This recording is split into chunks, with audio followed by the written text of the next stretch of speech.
How to fix Rust disconnected, Steam Auth Timeout error on Windows. To fix Rust disconnected, Steam Auth Timeout error on Windows, try 1.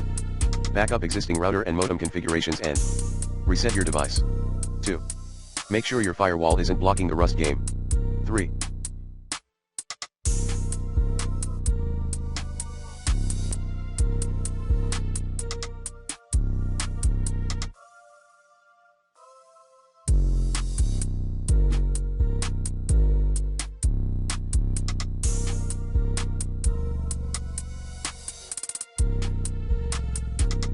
Check the in-game settings.